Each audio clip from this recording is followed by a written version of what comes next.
राम राम दोस्तों आइए आज मैं आप लोगों को एक और बहुत अच्छी कहानी सुनाती हूँ। तो ये कहानी है बहुत पुरानी। एक गांव में एक बनिया रहता था और वो बनिया अति का कंजूस था। मतलब कंजूस 100 कंजूस मरे होंगे तो एक कंजूस पैदा हुआ था। तो वो इतना कंजूस था कि वो अपने पूरे जीवन काल में कभी किसी को 1 रुपया, 1 आना भी दान नहीं किया था, 1 आना भी किसी को नहीं दिया था।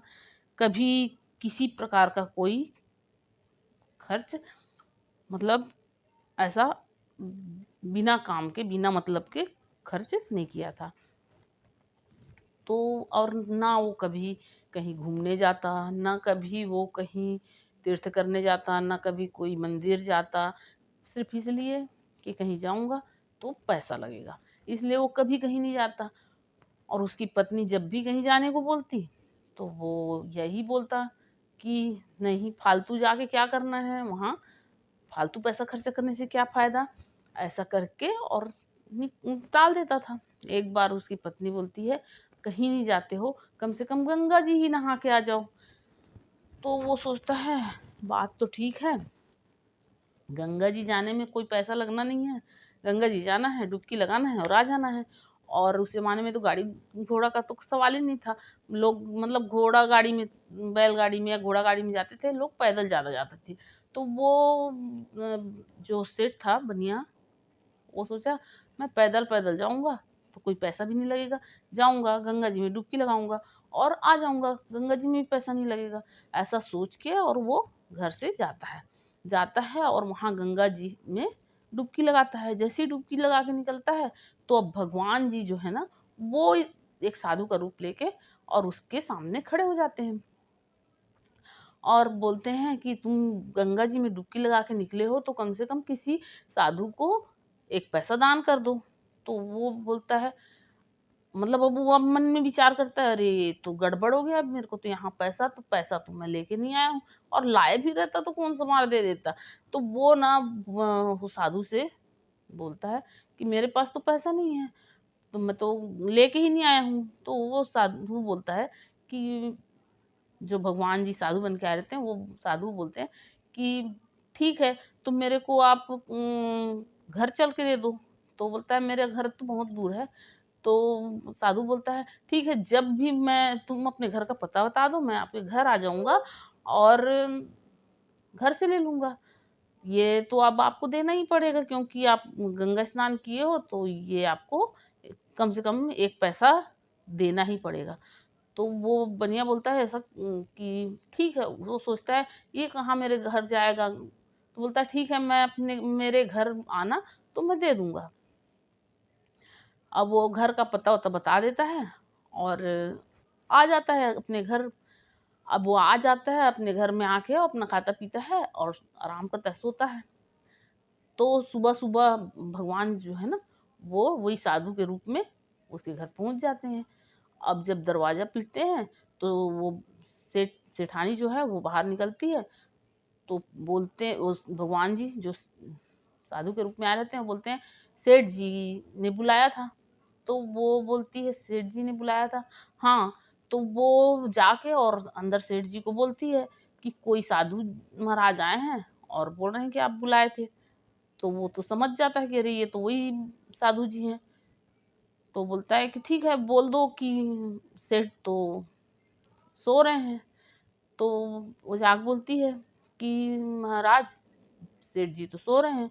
तो वो साधु जी बोलते हैं ठीक है, जब हमारा चेला सो रहा है तो हम उसके जागने की इंतज़ार करते हैं। अब फिर वो जाके बताती है कि वो तो आपके इंतज़ार में बैठे हैं। तो फिर बोलता है अच्छा जाके अब बोल दो कि सेठ जी तो कहीं चले गए हैं। तो वो जाके बोलती है कि महाराज, सेठ जी तो कहीं चले गए हैं। तो फिर वो बोलता है, साधु बोलते हैं कि ठीक है, फिर वो कहीं चले गए हैं तो मैं उनके आने का इंतज़ार करता हूँ। तो वो सेठानी फिर जाके अंदर सेठ से बोलती है, वो तो बोल रहे हैं कि मैं उनके आने का इंतज़ार करूँगा। अब वो सेठ बोलता है, सोचता है मन में अब क्या करूँ? तो बोलता है जाओ बोल दो कि सेठ जी बहुत बीमार हो गए हैं। तो वो जाके बोलती है, महाराज सेठ जी तो बहुत बीमार हो गए हैं, तो वो उठ नहीं सक रहे हैं। तो वो बोलते हैं, अरे ये तो बहुत गलत हुआ, मतलब मैं, मेरे चेला, मतलब मेरे शिष्य चेला का तबीयत खराब है और मैं ऐसे कैसे जा सकता हूँ। तो मैं वो जब तक वो ठीक नहीं होते हैं तब तक के मैं इंतजार करता हूँ। अब वो जाके बोलती है कि वो बोल रहे हैं कि जब तक सेठ जी का तबीयत ठीक नहीं होएगा तब तक मैं नहीं जाऊंगा।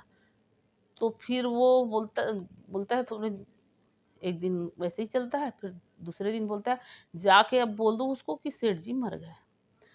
अब वो सेठानी बोलती है, अब ऐसा बोलने के लिए तो भाई थोड़ा सा नाटक भी करना पड़ेगा ना। तो वो रोने धोने का नाटक करती है और जाके रोते रोते बोलती है, महाराज मेरे सेठ जी तो मर गए, मेरे सेठ जी तो मर गए करके। अब वो तो भगवान रहते हैं लेकिन साधु के रूप में रहते हैं, तो वो सेठानी को बोलते हैं, अरे ये तो बहुत दुख की बात है, अब तो मैं कैसे करूं, अब तो मैं जब तक उनका सब क्रियाक्रम नहीं हो जाता है तब तक मैं जा ही नहीं सकता हूँ। तो अब वो जाके बताती है सेठ को कि वो तो बोल रहे हैं जब तक क्रियाक्रम नहीं होएगा तब तक मैं जाऊंगा ही नहीं। अब वो महाराज जो भगवान रूपी महाराज जो हैं, वो पूरे गांव में बोल देते हैं, सेठ जी का देहांत हो गया है, सेठ जी का देहांत हो गया है, पूरे गांव के लोग इकट्ठा हो जाते हैं। अब वो उसके बाद भी वो सेठ जो है वो सांस नहीं लेता। वो सब तैयारी हो जाता है, वो उसको चीता में लेटा देते हैं और लेके चले जाते हैं। उसके बाद तक के वो, अब जब वो लेके जाने लगते हैं तब सेठानी रोती तो पहले भी है, नाटक करती है रोने का, लेकिन बाद में वो सच में रोने लगती है कि ये लोग तो मेरे जिंदा पति को लेके चले जा रहे हैं। तो वो बोलती है कि अरे मत ले जाओ, वो अभी मरे नहीं हैं, मत ले जाओ, वो मरे नहीं हैं, जिंदा हैं, ऐसे करके। तो वो सब गांव के लोग और वो साधु महाराज भी ऐसे बोलते हैं। अरे सब लोग ऐसे ही बोलते हैं, कोई नहीं मानता है कि मर गए हैं, लेकिन अब वो तो मर चुके हैं तो उनका तो दाह संस्कार करना ही पड़ेगा करके उनको लेके चले जाते हैं उस सेठ को। अब वहाँ जब चीता में आग लगाने का टाइम आता है तो जो भगवान रूपी साधु रहते हैं वो बोलते हैं कि रुको, मेरे को अपने चेला के कान में कुछ बोलना है। तो वो साधु देवता वहाँ जाके और उसके कान में बोलते हैं, मैं बैकुंठ से आया हूँ। तो वो धीरे से, और देखो उतना देर तक वो सांस रोके ही रहता है। तो भगवान को लगता है कि ये तो बड़ा वो है भाई, कि मतलब अभी तक अपना सांस रोक के रखा है। तो बोलते हैं कि मेरे को इसके कान में कुछ बोलना है। तो जाते हैं और उसके कान में बोलते हैं, मैं बैकुंठ से आया हूँ। तो वो आँख खोल के देखता है और देखता है तो वही साधु, तो फिर से वैसी ही सांस रोक लेता है और आँख बंद करके और मरने का नाटक करता है। तो फिर भगवान बोलते हैं, भाई मैं तो अब तुमसे हार गया, तुम जीते और मैं हारा, तो अब मैं तुमसे नहीं मांगता हूँ, अब तुम मुझसे मांग लो, तुमको क्या चाहिए, मैं तुम्हारी कामना पूरी करूँगा। तो फिर वो आँख खोल के बोलता है, जो दमड़ी तुम लेने आए थे, जो एक पैसा तुम मुझसे लेने के लिए यहाँ तक आए थे, उसको माफ़ कर दो, बाकी कुछ नहीं चाहिए मुझे। तो भगवान उसको वो एक पैसा माफ़ कर देते हैं और वो फिर वापस आ जाता है। तो दोस्तों इस कहानी का सार ये है कि देखो, कंजूसी जीवन में बहुत कुछ करा देता है, तो इतना भी कंजूसी ना करें कि शमशान तक पहुंचना पड़ जाए। तो इसलिए मैं ये कहानी बताई कि मतलब कंजूसी का हद, भगवान भी हार गए उस बनिया के कंजूसी से। तो ये कहानी आप लोग को कैसी लगी, आप लोग कमेंट करके ज़रूर बताइएगा, और इस वीडियो को लाइक कीजिए, और मेरे इस चैनल में अगर आप लोग नए हैं तो प्लीज़ सब्सक्राइब ज़रूर कीजिए। ठीक है दोस्तों, राम राम दोस्तों।